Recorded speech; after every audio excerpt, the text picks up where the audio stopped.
tomar asiento, mis amados hermanos, muy amables. La mañana de hoy vamos a seguir nuestra travesía a lo largo del Éxodo, la serie que hemos titulado, consideramos muy atinadamente, Un grandioso libertador.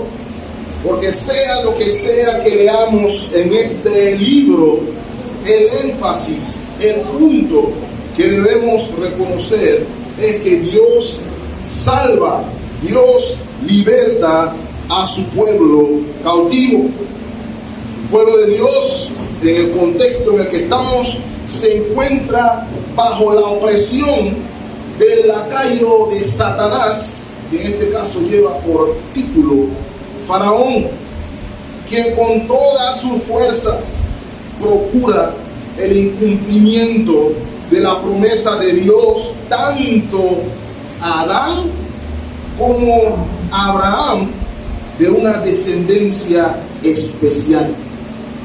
Gracias, mi hermano. No obstante, a pesar de la opresión, a pesar del plan del maligno, el Señor ha entrado en acción y ha enviado a un libertador imperfecto en la figura de Moisés, pero que nos apunta al libertador perfecto en la figura de Cristo Jesús. Y donde quedamos la semana pasada fue que tomó a su esposa e hijos en la vara del Señor, se subió en su asno último modelo y salieron a cumplir obedientemente la santa vocación del Señor. Ahí es donde quedamos la semana pasada, ¿cierto? Hoy aún nos encontramos en el viaje hacia Egipto y algunos, me incluyo, nos gustaría que ya estuviéramos en Egipto, pero el Espíritu Santo de Dios inspira esta porción oscura, extraña para algunos, de la Escritura. No se queda fuera del registro bíblico. Y si no se queda fuera del registro bíblico es porque Dios quiere que sepamos qué es lo que sucede aquí. Y este pasaje, mis amados hermanos, plantea cierta dificultad. Uno de los pasajes más difíciles en mi corta experiencia detrás de un púlpito. Sin embargo, hermanos, estamos convencidos de que la iglesia tiene que conocer todo el consejo de Dios. Y la razón por la que este pasaje es difícil es doble. Primeramente, porque no hay mucha información. Si usted ve en su Biblia, Reina Valera primordialmente, que me parece una de las revisiones más fieles del texto, en este caso, no hay nombres mencionados, solamente hay un nombre mencionado en el versículo 25, y el nombre mencionado es el de Séfora. Ya eso plantea muchas preguntas. ¿Quién es quién? ¿Los pies de quién? ¿A quién quisieron matar? Todas esas cuestiones plantean una pregunta difícil. Pero esa no es la razón principal por lo que el pasaje es difícil. Va ligado a lo que vimos la semana pasada. Nuestros instintos aún caídos, nuestra naturaleza aún caída, aún tiende a rechazar la soberanía de Dios. Aún hasta en un caso como este, donde dice claro una acción que Dios va a cometer. Y nuestros prejuicios naturales muchas veces se interponen en el camino de recibir con fe la palabra del Señor. De hecho, este pasaje nos causa cierto rechazo natural. La primera intención es, vamos al capítulo 5 rápido. Esa es la primera intención, porque este pasaje nos hace sentir incómodos. De este pasaje no se habla mucho, de esta porción del viaje no se habla mucho. Pero nuevamente, hermanos, consideramos que aun cuando no hay mucha información aquí, hay profundas lecciones para el pueblo de Dios. Y nuestra tesis amados hermanos, es la misma de la semana pasada. Yo quiero o quisiera, por la gracia de Dios, que los hermanos del Templo Bautista de Colón, los hermanos que nos acompañan esta mañana, veamos los eventos que transcurren en el viaje de Madián a Egipto como un instrumento para llevarnos a amar y reverenciar aún más la soberanía de Dios en el cumplimiento de sus propósitos. En pocas palabras, que no le tengamos miedo o enojo a la soberanía de Dios, sino que podamos decir: amamos la soberanía de nuestro Dios, adoramos la soberanía de nuestro Dios. Es algo bueno y no malo. Por eso hemos titulado el mensaje de esta mañana: el Dios soberano, celoso de su pacto. El Dios soberano, celoso de su pacto. Y nuestro texto esta mañana, corto, gira en torno a dos acciones. Y en las dos acciones las que nos vamos a enfocar esta mañana. La primera es la acción divina, la acción de Jehová. Y la segunda acción es la acción de Séfora. Son dos acciones. Y de ahí debemos entonces, mis amados hermanos, ver las lecciones que debemos obtener para nuestra vida hoy. Y aunque no lo creamos, tenemos que ver a Cristo en medio de todo esto. ¿Okay? Esa es la intención. De modo que voy a llamar su atención en primera instancia al versículo 24, donde veremos la acción de Dios, la que yo quiero añadir el adjetivo, la justa acción de Dios. Como ya mencioné, mis amados hermanos, verso 24 es una porción misteriosa de las Escrituras. Tenemos muy poca información. Por lo tanto, hermanos, se lo digo de corazón, debemos llegar a Él con prudencia y con reverencia. Esto no es un pasaje para hacer peleas teológicas. De hecho, le digo de ya, nadie, voy a repetirlo, nadie, no me importa quién sea el teólogo, le puede decir a usted 100% seguro quién es quién aquí. ¿Sabe por qué? Que la Biblia lo dice. ¿Okay? Todos están haciendo trabajo de exégesis, todos están haciendo trabajo de hermenéutica, pero este pasaje requiere, mis amados hermanos, reverencia, alejarnos de los detalles que no nos conviene invertir tiempo y enfocarnos en lo que el Señor quiere que sepamos. Porque quiero decirles algo, mis amados hermanos, quiero decir algo de todo corazón. Este pasaje nos ayuda a conocer mucho del carácter de Dios y a veces odiamos. ¿Okay?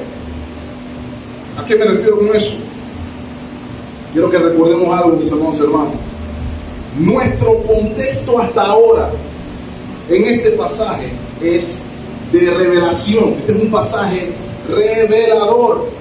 Venimos del registro del encuentro de Dios con Moisés en el monte Horeb. ¿Recuerdan? Capítulo 3, venimos de ahí, no se olviden de ese detalle, donde Moisés ve la maravilla de la zarza ardiendo. Y esta maravilla de la zarza ardiendo es una revelación visual de Dios, de su carácter, de su naturaleza. Dios en esa zarza ardiente se revela autoexistente, se revela autosuficiente, se revela eterno, se revela incombustible. Pero sobre todas las cosas, hermano, se revela santo. ¿Cierto? Quita las sandalias de tus pies, porque estás en tierra santa. Dijimos tierra santa no porque estaba en Jerusalén per se, sino porque Dios estaba allí. Dios se manifestó santo, trascendental, puro, perfecto. Esta revelación de Dios luego es acompañado por la declaración de su nombre. Yo soy el primero y el más excelso de todos los seres. Nada hay antes de mí y no hay nada después. Yo soy el alfa y el omega. Todo esto, mis amados hermanos, debe permanecer en nuestras mentes mientras llegamos al burro y el viaje. El Señor está revelándonos su carácter. Recuerden, mis amados hermanos, que es por medio de la revelación especial, la palabra de Dios, que conocemos el carácter y la naturaleza divina. ¿Por qué estoy mencionando todo esto, hermanos? Porque cuando leemos el versículo 24, la primera impresión que tenemos es que algo allí no cuadra. Miren lo que dice el versículo 24. Y aconteció en el camino que en una posada Jehová le salió al encuentro y quiso matarlo. Eso como que daña el flujo de la historia, ¿cierto? Ese pasaje no parece cuadrar. Y para sumar algo, Dios aparece con la intención de matar a alguien. No se nos dice a quién, pero Él tiene la intención de matar a alguien allí. Hay mares de tinta sobre quiénes podrían ser, no hay duda de eso. Y cuando meditamos profundamente, hermanos, en la implicación de quiénes podrían ser, nuestra mente ven a un señor de 80 años, una señora y 2 hijos. ¿Ok? Ya Eliezer está aquí en este momento, hermano, nada más que no se nos dice nada de él, se habla de un hijo. Ya hay un asno también, eso lo podría hablar. Este es el grupo de personas. Y el pasaje dice, el Señor salió al encuentro y quiso matarlo. Eso no concuerda con lo que nosotros tenemos en nuestra mente de la imagen del Dios de amor, ¿cierto? Nosotros imaginamos al Dios de amor, un señor barrigosito, cachetón, barbudo, canoso, en el cielo, sentado en una nube, con un reflejo violento, concediéndole los deseos a todos los que quieren, haciendo todo lo que la gente le pide que haga. Esa es la imagen que muchas veces, aunque lo neguemos, tenemos de Dios. No cabe en nuestra cabeza la imagen de Dios diciendo voy a matarlo a él. Eso no entra en nuestras mentes, ¿cierto? No cabe, no entra en lo que yo entiendo de Dios. Entonces comienzan a salir las clásicas preguntas. ¿Por qué Dios haría algo así? Comienza a salir la peor. ¿Qué clase de Dios haría algo así? ¿Cómo un Dios que dice ser amor puede hacer este tipo de cosas? Y lastimosamente, hermanos, muchos de nosotros creyentes no tenemos respuesta. Pero quiero que noten algo, hermano. La Biblia no está pidiendo perdón aquí. La Biblia no está tratando de justificar como que, ay, es que le robaron la paciencia al Señor y por eso fue que el Señor actuó así. Porque primeramente quiero que sepan, hermano, a Dios nadie le puede robar la paciencia. A Dios nadie le puede hacer perder la calma. A Dios nadie lo estresa. Dios es libre de estrés. De modo que Dios no actúa como nosotros actuamos por impulso. La Biblia no está justificando eso. La Biblia está diciendo lo que ahí dice. Se está revelando el carácter de Dios. Carácter que muchas veces tendemos a olvidar.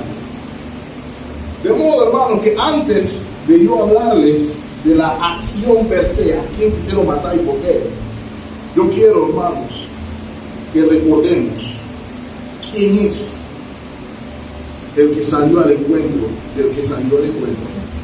¿Y quién es el que quiso matar al que quiso matar? ¿Saben por qué? Porque a la persona que hizo esto, nosotros lo llamamos Señor. ¿Amén? Quiero recordarles, hermanos, que Dios es justo siempre. No a veces, siempre. Todas las veces que Dios actúa con justicia y actúa bien. No hay excepción alguna. Ya les mencioné, mis amados hermanos, Dios se reveló a Moisés santo, trascendental, separado, distinto de todas las criaturas. Por eso yo no puedo mirarme a mí y entonces decir por qué Dios actuó así. Yo no hubiera hecho eso. Ahí cometió un error, porque Dios no es igual a usted en ese sentido. Usted está hecho a su imagen y semejanza, pero usted y él hay un infinito abismo de diferencia. Él es trascendente, usted no. Él es eterno, usted no. Él es alfa y omega, usted no. De hecho, estamos en una liga totalmente diferente. A veces se nos olvida eso, ¿cierto? Pero ¿qué nos recuerda Éxodo 15:11? Lo dijo el mismo Moisés. Éxodo 15:11 dice: ¿quién como tú, oh Jehová, entre los dioses? ¿Quién como tú, magnífico en santidad? Una magnífica santidad que es inherente en Dios, es parte del ser de Dios, pero no es parte de nuestro ser. Y esa es la razón por la cual, ante su presencia, todos los seres humanos son conscientes de lo no santo que son. Si usted ve a alguien que está en la presencia de Dios, como a veces algunos lo dicen, en la presencia y se siente como con ganas de brincar y hacer y deshacer, medite un momento en otros personajes de la Biblia que se encontraron en la presencia del Señor. Pregúntele a Jacob, por ejemplo. Pregúntele al mismo Moisés, cuando vimos el capítulo 3. Queremos ir al Nuevo Testamento. Pregúntele a Pedro, cuando tuvo que decirle al Señor: apártate de mí, que soy pecador. El incidente de los muchos peces. Pregúntenle a Pablo, cuando se lo encontró en el camino a Damasco. La presencia de Dios nos humilla, no nos exalta. Somos conscientes de que nosotros no somos santos. Cuando Isaías se encontró con la visión del alto y sublime, dijo: ¡ay de mí! Y se acordó de todos los pecados que tenía el profeta del Señor. Nosotros no podemos olvidar, hermano, con quién estamos lidiando aquí. Dios es santo. Lo decimos como un cliché, pero eso tiene implicaciones que lastimosamente a algunos creyentes no nos gusta. Nos gusta decir que Dios es santo, pero no nos gusta decir lo que significa que Dios sea santo. Permítame decir, hermano, que la naturaleza santa de Dios tiene implicaciones tanto éticas como morales. La santidad de Dios implica pureza, literalmente implica separación del pecado y de la inmoralidad. Hay algo que Dios no puede hacer, hay algo que Dios no tolera, y es tener comunión. Eso es algo que Dios no puede hacer. ¿Por qué no lo puede hacer? Porque Dios es santo. Acompáñenme a Job capítulo 34, versículo 10. Y voy a un punto, hermano. Voy a un punto con esto. Porque cuando olvidamos esto, perdemos en perspectiva lo que está sucediendo en el versículo 24. Job 34. Levanten la mano los que son varones de inteligencia, mentira. Eso no lo quiero. Lean lo que dice el versículo 10. Por tanto, varones de inteligencia, oídme, escuchen. ¿Qué es lo que dice ahí? Lejos esté de Dios, ¿qué cosa? La impiedad, y del omnipotente la iniquidad. Él está separado de la iniquidad, de la inmoralidad. O sea que no es solamente una santidad trascendente, sino que la santidad tiene implicaciones morales. Santidad con implicaciones morales por las cuales Él rige y gobierna el mundo. Dios no puede tener relación con el pecado.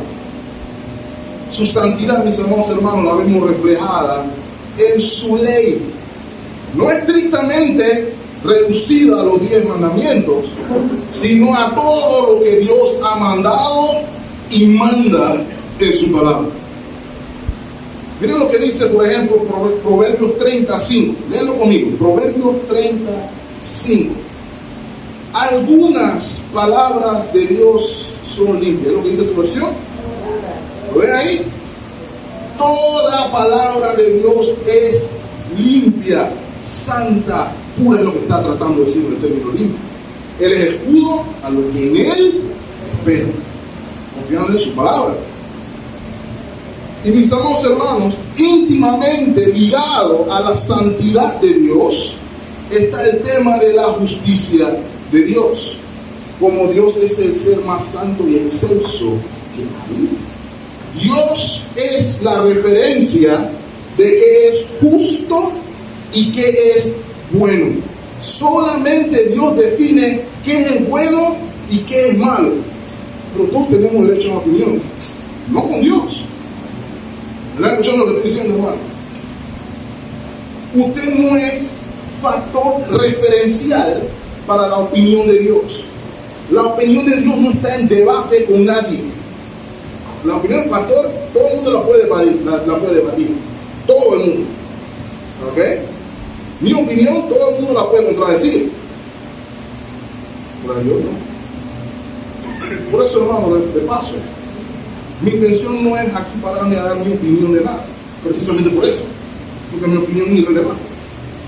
Por lo que acabo de decir. Aquí la opinión que importa es la que define qué está bien y qué es lo que está mal. Y esa es la palabra de Dios. ¿Le añado algo más?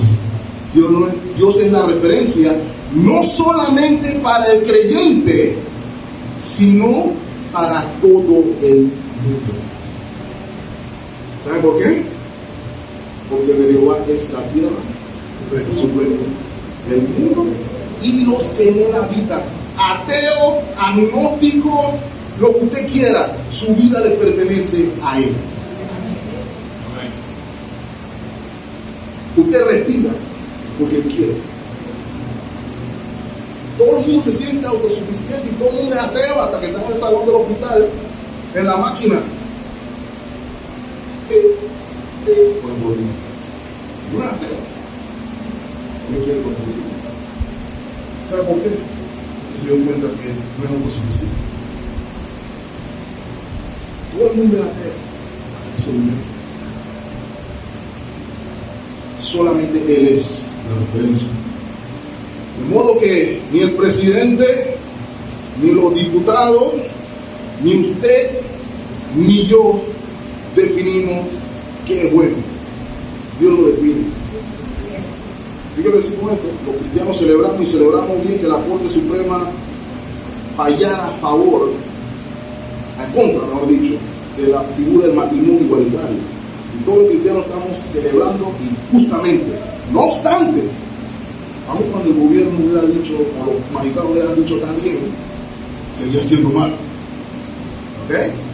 No es malo porque lo dice la Corte o porque lo dice el diputado, es malo porque Dios dice que es malo.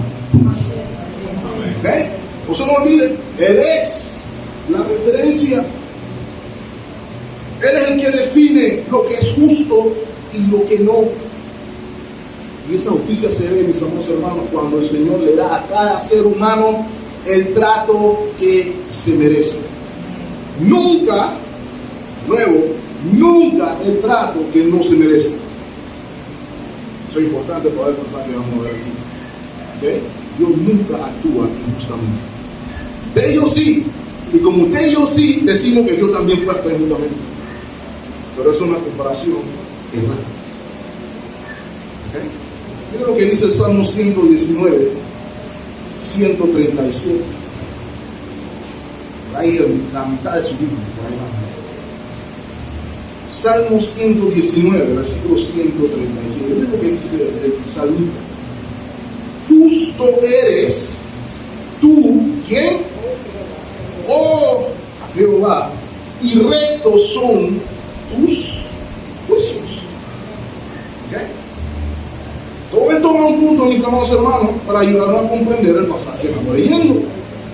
Quiero que sepan, mis amados hermanos, que es en la santa justicia de Dios que observamos cómo Dios, movido por el amor y movido por la misericordia, da recompensas a los hombres, también a los ángeles da recompensas. Salmo 58, versículo 11. Qué bonito el Salmo. Mira lo que dice, Salmo 58, 11. Entonces dirá el hombre, ciertamente hay galardón para el justo. Ciertamente hay Dios que juzga en la iglesia, juzga en el tabernáculo, juzga en la tierra. Todos conocemos este pasaje. Vamos al Nuevo Testamento, Mateo capítulo 25, versículo 21. Mateo 25, 21. Y su Señor le dijo, bien, buen siervo y fiel, sobre poco has sido fiel, sobre mucho te pondré. Entra en el gozo de tu Señor. Dios en su justicia da recompensas. ¿Okay? Quiero recordarle, hermano, que ninguna de esas recompensas es en virtud de los méritos del individuo, sino en virtud de su gracia y en virtud de la promesa. Muy importante ese aspecto de la promesa, porque es de todo con este pasaje. Dios recompensa en virtud de su misericordia, de su gracia y de su pacto. No por mérito alguno. Recuerden lo que en Lucas, el pasaje que dice que cuando hayan cumplido con lo que le han pedido hacer, no pidan más nada porque hicieron lo que les tocaba hacer. Esa es la paráfrasis del pasaje. ¿Ok? Porque nosotros no somos merecedores de nada. Quiero que recuerden también, mis amados hermanos, la relación de Dios con toda la raza humana en términos de pacto. Dios es un Dios de pacto. Y hay relación con Dios en términos de dos pactos. En el pacto con el primer Adán, y el pacto con el segundo Adán, Cristo Jesús. Y la definición es cuál de los dos está. Porque si está en el pacto de Adán, el pacto con Adán, que es el pacto de obra, donde supuestamente trabaja su salvación, dice el Señor, todos mueren. Pero en el pacto de gracia con Cristo Jesús hay vida eterna. ¿Okay? La pregunta es, ¿bajo cuál pacto está usted? Ahora, mis amados hermanos, todos nos gusta esta parte, todos nos gusta escuchar que la justicia divina y la santidad divina da recompensa, pero no solamente da recompensa, porque parte de la justicia divina relacionada con la santidad es condenar, sancionar todo aquello que precisamente va en contra de dicha santidad. Eso es lo que es lógico esperar. No nos gusta escuchar la parte de la recompensa, o no nos gusta escuchar la otra parte. Eso es parte de lo que es ser Dios. Y la justicia, en este sentido, es una expresión de la ira de Dios. Otro tema que no nos gusta escuchar, ¿cierto? La ira de Dios, la cual está, escúchenme bien, hermanos, obligada, no opcionalmente, está obligada a castigar el mal. Si no lo hace, no es Dios. Si no lo hace, no es santo. Así de sencillo. Romanos 1:18. Algunos se lo saben de memoria, ¿cierto? Porque la ira de Dios se revela desde el cielo. ¿Contra qué, hermanos? Contra toda impiedad e injusticia de los hombres que detienen con injusticia, ¿qué cosa? La verdad. ¿Qué verdad? La verdad de la palabra de Dios. Así de sencillo. Y permítanme resaltar nuevamente, hermanos, que la ira de Dios no es popular entre nosotros los cristianos modernos. Queremos la imagen que les mencioné, el señor barbudo, bonachón que está allá en el cielo. ¿Qué quieren? ¿Qué quieren? Cojan, cojan. Esa es la imagen que nos gusta de Dios. Pero déjenme decir, hermanos, que si esa es la imagen que usted tiene, eso es idolatría. Porque Dios es amor y al mismo tiempo es fuego consumidor. Si usted se queda con la imagen de Dios que a usted le gusta, se creó un ídolo. Así de fácil. Pues el Cristo completo, como dice el libro, no nada. Amén. La ira de Dios, mis hermanos, es su repulsión contra el mal y su descontento con el pecado. No solamente el pecado abstracto, sino con lo que lo practica. Y aunque no lo creamos, hermanos, es también una manifestación del amor de Dios. ¿Cómo? ¿La ira de Dios es manifestación de amor? Sí. ¿Por qué pensamos que lo opuesto al amor es ira? No es lo opuesto. ¿Saben qué es lo opuesto a la ira, hermanos? Lo opuesto a la ira es la indiferencia. Cuando yo actúo como que si esto no me interesa, eso es lo opuesto a la ira. Les voy a mostrar un ejemplo, porque Pablo nos muestra lo que es lo opuesto a la ira. Romanos 12:9. Miren lo que dice ahí. El amor sea sin fingimiento. Pero noten lo que dice aquí. Aborrecer, ¿qué cosa? Lo malo, seguir lo bueno. Eso es lo contrario de la ira, la indiferencia. Un Dios indiferente al mal no es santo. Un Dios indiferente al mal no es Dios.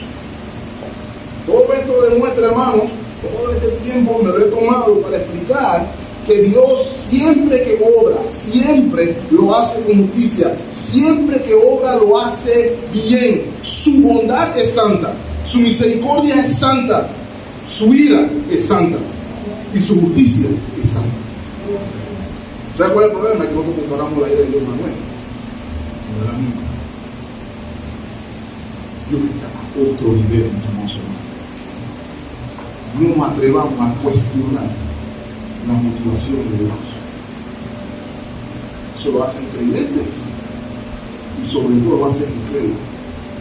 ¿Cómo tú vas a hacer eso? ¿Cómo es posible que el Dios que dice hace esto? La pregunta es, ¿quién eres tú para decirle a Dios del universo qué tiene que hacer y qué no tiene que hacer? ¿Cómo cambia la pregunta, cierto?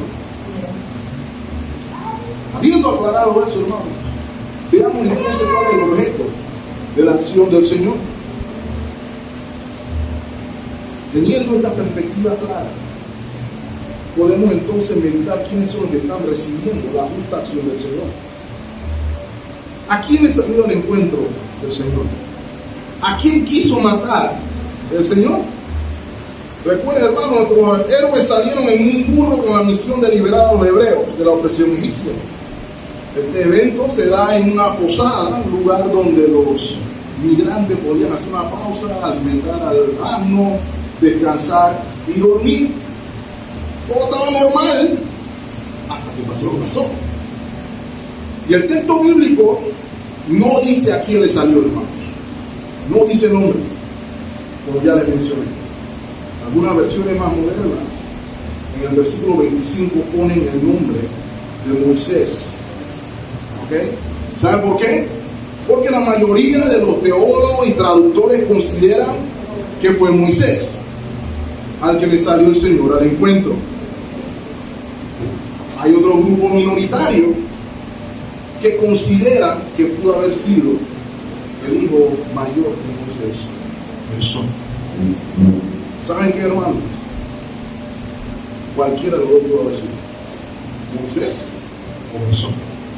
Yo me inclino a que fue Gersón, pero no voy a pelear con nadie sobre mi opinión. ¿Por qué? Porque el texto no dice a quién. ¿Ok? Nadie le puede decir 100% con certeza el Señor salió a matar a Moisés o salió a matar a Jesús. ¿Ok? Nadie. ¿Por qué la gente considera que es Moisés? Sencillo. Moisés es el personaje principal del relato. ¿Cierto?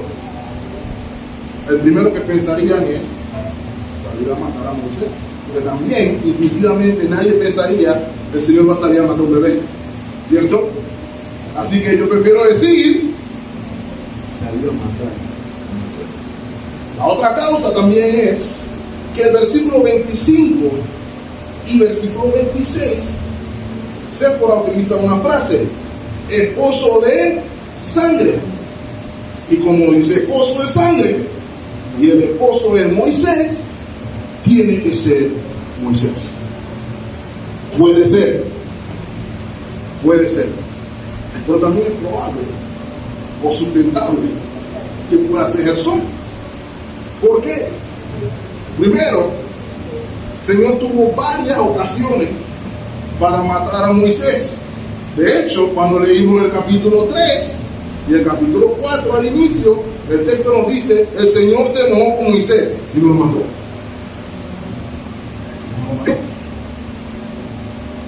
Es más, salimos la semana pasada con el Señor diciéndole: vaya, liberte a los egipcios, sal y algo. ¿Okay? Otra razón por la que considero que puede ser eso, no en el tema en el que caímos al versículo que estamos. Se está lidiando con el tema de los primogénitos, ¿cierto? El Señor le manda a decir a Moisés que le diga a Faraón: como tú te metiste con mi primogénito, yo voy a matar a tu primogénito. ¿Okay? Y resulta que el primogénito del libertador no está circuncidado. ¿Okay? Esa es una de las razones por las que también es plausible decir pudo haber sido eso. ¿Okay? Pero ya sea uno o ya sea el otro, no afecta la aplicación. ¿Okay? El texto nos está diciendo que el Señor salió al encuentro de uno de los dos, ya sea para matarlo. ¿Cómo lo hizo? Probablemente se comenzó a sentir bien mal el que fuera, estaba a punto de morir. ¿Okay? Eso me lleva entonces a la acción humana, porque la acción humana por lo menos nos explica por qué el Señor estaba justamente indignado. Miren lo que dice el versículo 25. Entonces Séfora tomó un pedernal afilado y cortó el prepucio de su hijo. Hasta ahí por ahora. ¿Okay? El tema, la razón por la que la justa indignación del Señor se manifestó es el tema de la circuncisión. ¿Okay? Moisés fue negligente con la circuncisión de su hijo, que, hermano, a esta altura ya no era un bebé. ¿Ok? Así que esa cirugía tuvo que haber estado más sangrienta de lo que ustedes y yo no estamos imaginando ahora mismo. ¿Ok?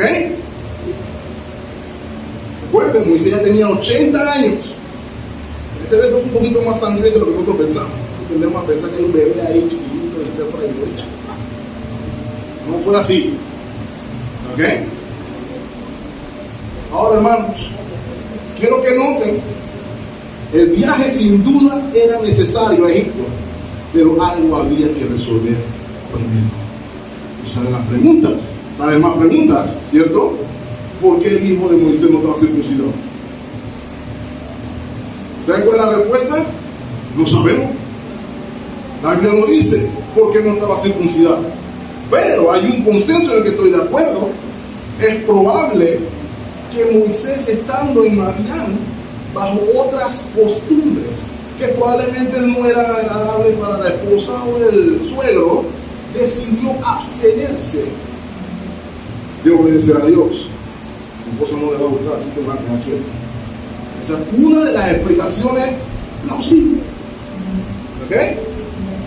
El punto es que Dios había dicho circuncisión.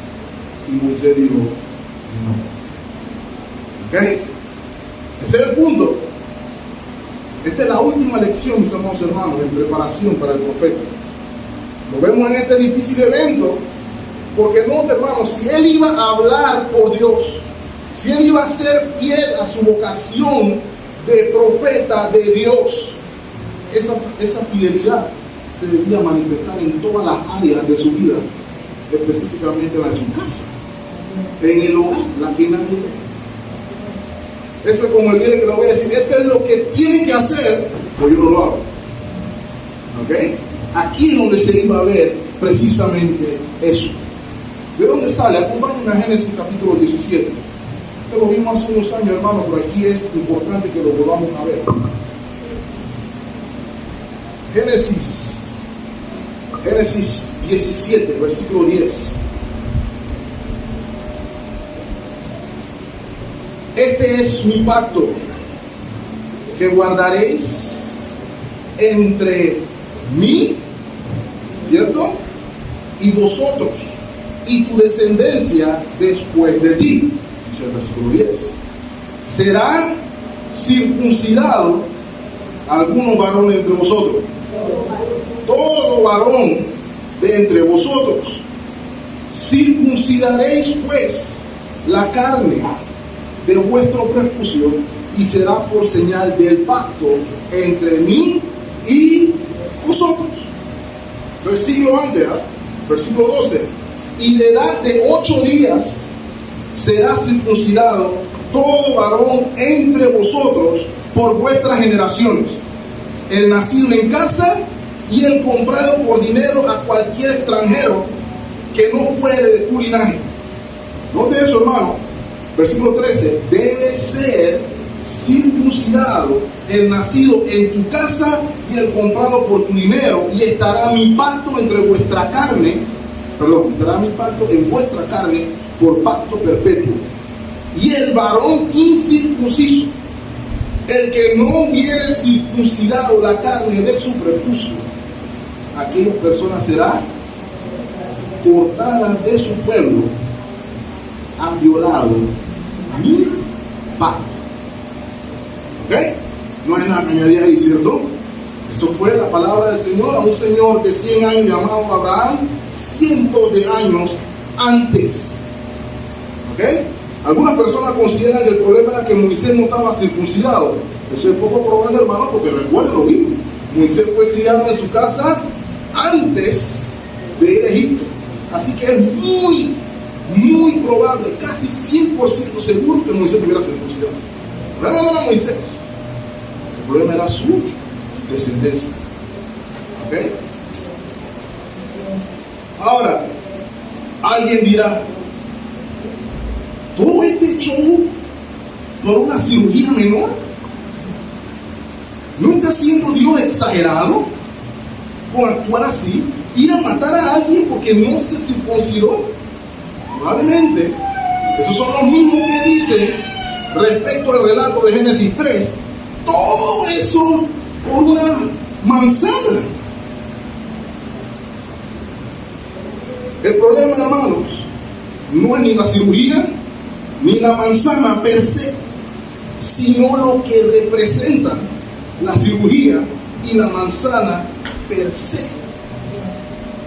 Y es que son un mandato de Dios justo y santo.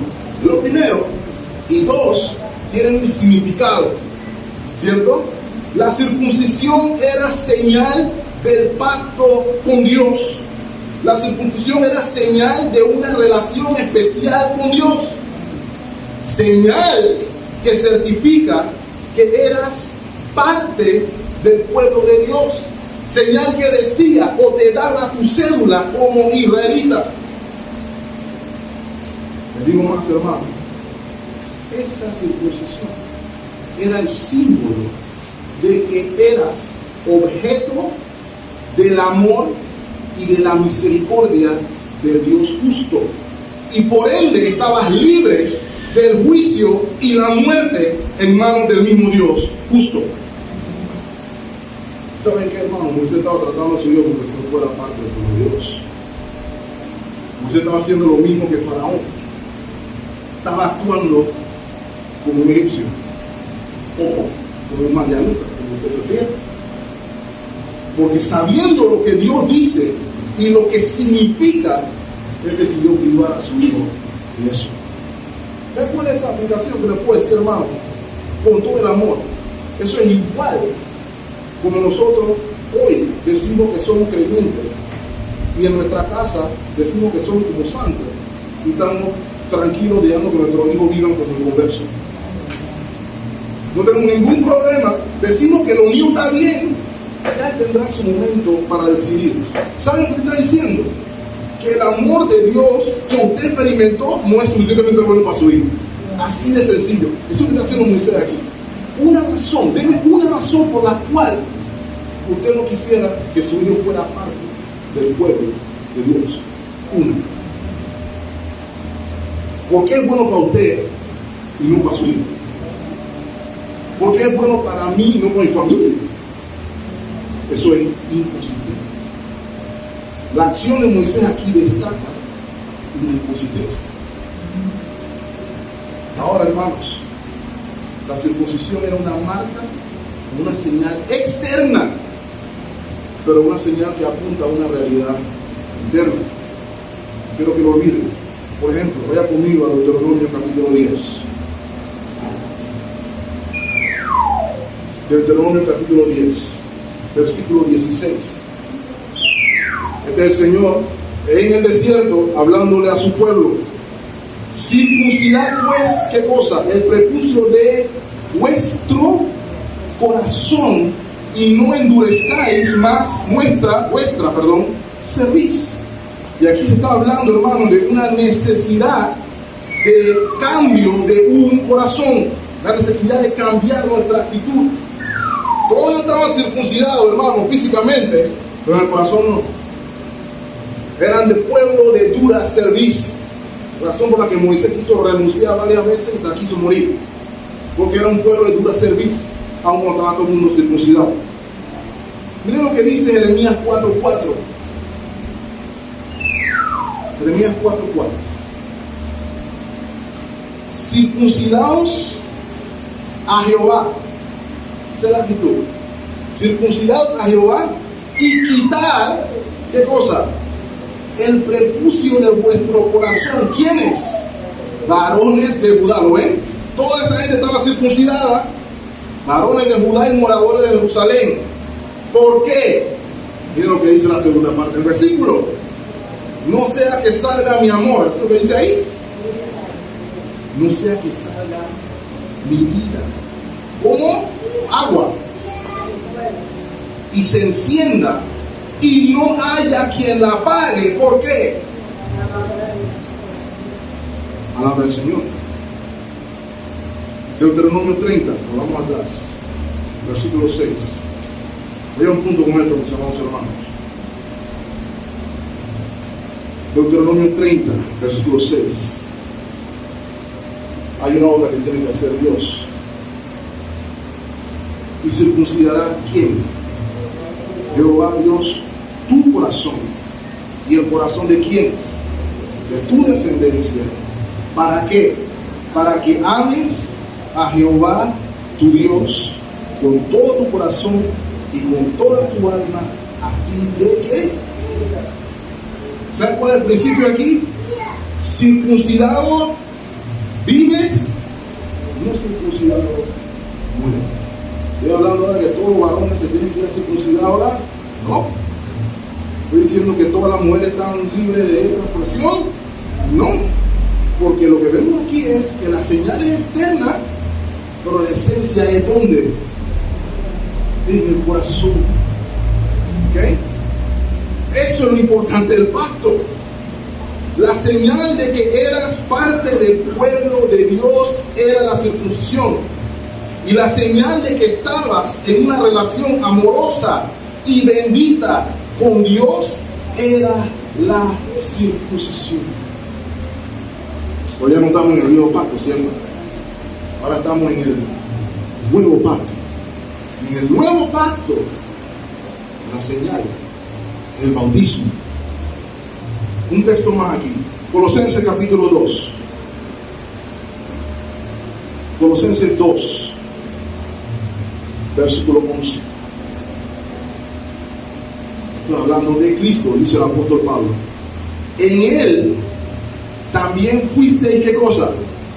Circuncidados, con circuncisión no hecha a mano, al echar de vosotros, al separar de ustedes el cuerpo pecaminoso carnal en la circuncisión ¿de quién? De Cristo. ¿Cómo lo hizo? Versículo 12. Sepultados con Él en el bautismo, en el cual fuisteis también resucitados con Él mediante la fe en el poder de Dios que le levantó de los muertos. Lo vemos nuevamente, hermano, que la señal es una acción externa, pero la evidencia debe ser interna. Vemos, hermano, que la circuncisión sigue siendo necesaria, pero no una hecha de manos, sino una de corazón. Dios en Cristo, mis amados hermanos, nos da un nuevo corazón. Uno que ama a Dios, inclinado a Él. No solamente a Él, sino inclinado a sus mandamientos. Y decimos que sus mandamientos no son gravosos y que buscamos obedecerlo, no por temor, sino por amor. Dice el Señor Juan 14:15, si me aman, si ustedes dicen que me aman, ¿saben qué tienen que hacer? Guarden mis mandamientos. Eso es lo que nos dice. Moisés estaba desobedeciendo la palabra de Dios. Él decidió tomar otra ruta. Tuvo Séfora que intervenir apresuradamente, ya sea porque iba a morir él o ya sea porque iba a morir él. Hay una frase, ¿verdad?, en el versículo 25, donde dice, el resto del pasaje, y lo echó a sus pies, el prepucio, diciendo, a la verdad tú eres un esposo de sangre. De nuevo, aquí se le echó a los pies. Pudo ser Moisés, pudo haber sido a eso. Es más, de hecho, ese término esposo de sangre es un término difícil de traducir, porque puede significar novio, puede significar esposo, pero también puede significar suegro. Esa es la palabra similar, la que se utiliza cuando se habla de Dietro, por ejemplo. No sé cuál es, ¿cierto? Pero nos inclinamos, mis amados hermanos, a pensar que esta palabra implica una relación que viene del vínculo de un pacto. Puede ser un pariente por una relación de pacto. De nuevo, me inclino a pensar que es persona. Es probable que Séfora estuviera diciendo, mi hijo ahora es parte del pueblo de pacto. Es probable. Para algunos hay un problema también, porque algunos ven que la actitud de Séfora era una actitud brava. ¡Ah, ahí está, pues! Algunos dicen eso.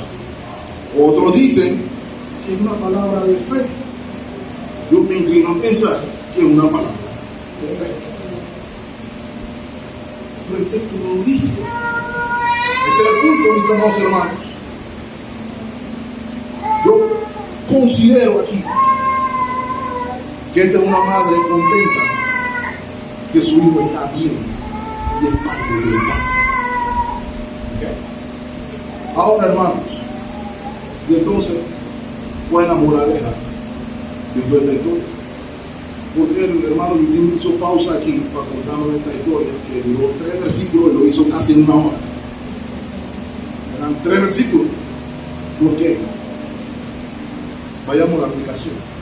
Mira lo que dice el versículo 26. Así le dejó luego ir.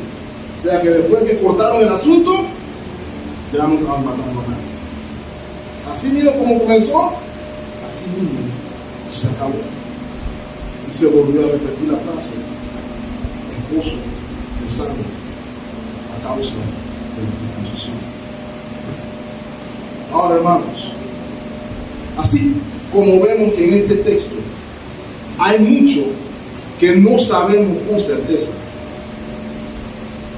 La lección sí está en lo que seguramente, certeramente conocemos. Y permítame cerrar con estos 4 puntos de reflexión.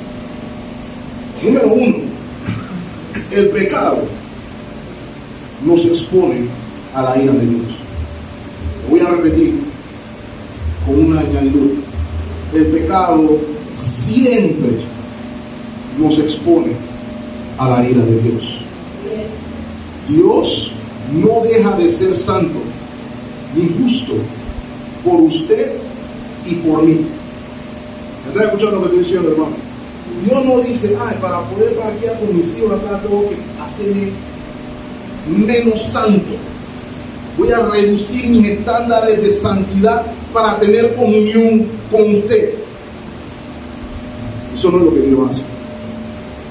Sí, Dios te ama tal como eres, pero no para dejarte como eres. Algunos piensan, mejor dicho, que nos aman para quedarnos así, me aman porque yo soy así. Si nos ponemos a pensar, usted no le dice eso a nadie. Si yo estuviera cortejando todavía, yo le puedo decir a mi esposa, tiene que ver que yo soy especial. ¿Y por qué eres especial? Porque yo digo que soy especial. Nosotros muchas veces queremos que Dios nos ame, porque sí. Pero la realidad es que no hay nada especial en usted y en mí para que Él ame. Nada. Usted no aporta nada a Dios que diga, yo tengo que tener una relación con ese hombre o esa mujer. Y uno está así. ¿Sabe por qué? Porque Dios es autosuficiente. Él no necesita a nada ni a nadie. Él no estaba en la eternidad pasada diciendo, estoy aburrido, ¿qué puedo hacer hoy? Voy a inventar una humanidad. Yo me voy a entretener. Eso no fue eso. Dios lo creó a usted y a mí para hacer despliegue de su gloria y que usted pueda ser partícipe del mayor bien que es Dios.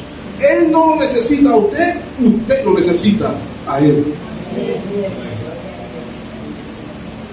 Así que Él no te ama como eres. Él quiere cambiarte. Él quiere hacer una nueva criatura hecha conforme a la imagen de su Hijo Jesucristo. ¿Por qué? Porque aunque no nos guste, la paga del pecado sigue siendo muerte. Para todos los pecados, lo que llamamos pequeños, grandes, no me interesa, la paga es muerte. Oh, mis amados hermanos, pero en Cristo Jesús hay vida eterna. Amén. ¿Saben cuál es el problema con este pasaje? Que nosotros vemos al bebé, y vemos al señor de 80 años, y vemos a ser preciso, nadie ahí merece morir. ¿Quién dijo que no? Todos ahí, hasta el burro merece morir. Y digo algo más, usted y yo, sin Cristo, merecemos morir. Eso no nos gusta, pero la verdad. Eso es lo que merece todo pecador, todos y cada uno de ellos, porque dieron la espalda al Dios santo, puro y verdadero, y dijeron, yo soy Dios. Por eso nada más, Dios no se agradece o se alegra del pecado. ¿Okay? Otra cosa que es importante recordar aquí mismo, hermanos. Los que somos creyentes debemos pensar que la ira de Dios nada más es para el mundo. Pues no, la ira de Dios no es discriminativa, la ira de Dios es justa. Nadie está exento de la santa ira de Dios. Pregúntele a Ananías y Zafira. Nada más le dieron una mentirilla blanca. Pregúntele a aquellos que iban a participar del cuerpo y la sangre de Cristo sin discernir el cuerpo y la sangre de Cristo. Dice la Escritura que algunos se dormían. No es sueño, hermano. ¿Por qué? Porque Dios sigue siendo santo. Lo segundo que vemos ahí, hermano, que la obediencia para Dios es importante. Suena tonto lo que estoy diciendo, ¿verdad? Pero se me olvida. La obediencia para Dios es importante. A veces consideramos que las buenas intenciones son suficientes para Dios. Este pasaje muestra que la obediencia es importante. Ese era el que iba a hacer el trabajo, ¿cierto? Moisés iba a hacer el trabajo y Dios pudo haber eliminado ahí mismo. ¿Y saben qué? Eso impedía la salvación de Egipto, ¿no? Así como Dios podía levantar. Las intenciones de Moisés eran buenas, pero estaba haciendo desobediente. ¿Saben por qué, hermanos? Porque su palabra es santa y limpia. Porque nuestra desobediencia en cualquier ámbito le dice al Dios Santo que eso que tú estás diciendo no es así, o que yo conozco un camino mejor. Eso es lo que dice nuestra desobediencia. En 1 Samuel 15 hay un relato que todos conocemos, ¿cierto? Dios envía a Saúl en una misión judicial. Ve a Amalek y destruye todo. Por cierto, ahí dice también bebé de pecho. No es posible que el Dios Santo, precisamente porque es santo, y todos hemos pecado y todos estamos destituidos de la gloria de Dios, no me importa cuándo lo tenga. En pecado me incidió mi mano. Esa fue la orden: mátalos a todos. Ese es Dios siendo justo. ¿Saben qué pasó, hermano? Dice Saúl: vamos para allá. Mataron a todo el mundo menos al rey. Y adivinen qué, también le dijeron: no coman nada, ni un perrito que se lleve. ¿Saben qué hicieron? Mataron a todo el mundo menos al rey. Piénselo, mataron hasta los bebés, al rey no. Eso me pareció raro. No tuviste problemas para matar a los bebés, inclusive. No tuviste problemas para matar a los bebés. Obedeciste lo más difícil, en mi opinión. Pero lo más fácil no solamente dejaron libre al rey, sino que cogieron botín. Y cuando Samuel va y le pregunta qué fue lo que pasó, por qué no hicieron caso, no, si yo hice caso, yo obedecí todo lo que me dijeron, allá le terminamos a todos. ¿Saben lo que tuvo que decir Samuel? Y dice: pues bueno, válido que yo estoy escuchando allá atrás. Espérate. Bueno. No, es un malentendido. Lo que pasa es que allá el pueblo decidió que le íbamos a ofrecer el sacrificio al Señor. Las intenciones parecían loables, ¿cierto? Pero ¿qué es lo que le responde el Señor por medio del profeta? ¡Oh, qué bien! Me alegro. Buena la iniciativa, excelente. ¿Cómo se me pudo olvidar a mí, al omnipotente, que ahí había bastantes vacas y burros? Así de ridículo sonamos multiplicando delante de Dios nuestra desobediencia. Le estamos diciendo al omnipotente algo que él no sabe. ¿En serio? La respuesta está en el versículo 22, hermano. 1 Samuel 15. Quiero leerla a la iglesia. Se complace Jehová tanto en los holocaustos y víctimas, en nuestro contexto la ceremonia y las actuaciones, como en que se obedezca a las palabras de Jehová. Ciertamente el obedecer es mejor que los sacrificios y el prestar atención a la grosura de los caminos. Obedecer y confiar en Jesús es la regla. Ligado a eso, mis amados hermanos, quiere decir también que el servicio a Dios es en sus términos, no en lo mío. En los términos de Dios, la obra es del Señor, no el pastor, no el diácono, la obra es del Señor. Así que el trabajo para el Señor se hace en los términos que Él quiere o nada. Cada vez que usted se encuentra en una situación diciendo algo como: yo sé que Dios dice, pero usted se encuentra en una situación complicada, es una situación difícil, porque no hay pero para lo que dice, no hay excusa. aunque a usted no le guste. Es preferible decir, no entiendo, Señor, pero voy a confiar en mi Señor. Vean cómo está, hermanos. Ser parte del pueblo del pacto no es poca cosa. Dios es celoso en amor por su pueblo. ¿Y por qué el celo de Dios está bien? No es lo mismo que un hombre celoso por el afecto de su esposa, porque el celo de Dios es santo. Primero, es un celo sin pasión, digámoslo así. Es un celo que está enfocado única y exclusivamente en el bienestar del objeto del amor. O sea que el objeto del amor somos usted y yo. Y Dios es celoso por el bien suyo conmigo.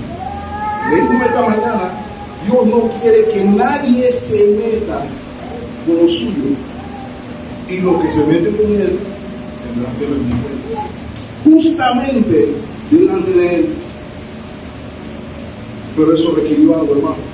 Usted y yo formamos parte del pueblo de Dios. Lo que esta historia nos dice, ese evento sangriento, pacto sangriento por el cual se entra en comunión con Dios, nos apunta, hermanos, a que mi participación en el pueblo de Dios requirió un pacto de sangre. ¿Sabe por qué? Ser parte del pacto requiere derramamiento de sangre y requiere un nuevo corazón. Usted quiere saber qué tanto lo ama a Dios a usted. Mire la mesa. Usted quiere saber qué tanto lo ama Dios a usted. Mire la cruz del Calvario. La salvación de nuestras almas, mis amados hermanos, así como la vida de Moisés o la de Jesús, como usted lo prefiera, requirió sangre. Hay un pacto sangriento. Dios odia tanto el pecado, pero lo ama tanto a usted que entregó a su Hijo para que tenga. Piénselo por un momento. Él no escatimó ni a su propio Hijo para castigar el pecado. ¿Qué nos hace pensar nosotros que el Señor nos da base por a nosotros por nuestro pecado? Ah, ese es mi hijo especial, así que tú dale, no te preocupes. Él no escatimó ni a su propio Hijo para que ustedes puedan comer. Según de Corintios 5:21, el último verso que leo. Al que no conoció pecado por nosotros, no lo pase eso en alto, hermano, por usted y por mí, lo hizo pecado para que fuésemos hechos de cosas, hermano. Ve ahí, justicia de Dios en él, fuéramos declarados justos y tengamos justa comunión con Él en misericordia. Por amor a usted, por amor a mí. Cada vez que usted ve la cruz, hermano, piense lo mucho que Dios odia el pecado y lo ama a usted. Cada vez que participamos del pan y la copa, recordemos lo mucho que Dios odia el pecado y lo mucho que lo ama a usted. Por eso, en el proceso, le dio un nuevo corazón, capaz de ver eso precisamente y de obedecerlo, porque lo ama, porque ve que la ley de Jehová es buena, que alegra el corazón, que guía mi vida.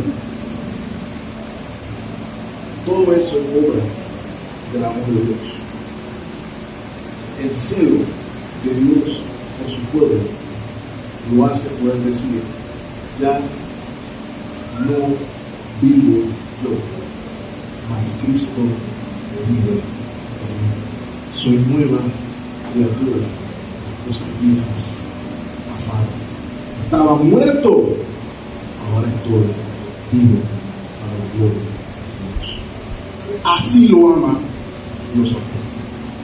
Sea nuestra oración actuar en obediencia, no por temor, sino por amor, entendiendo que la palabra del Señor siempre es buena.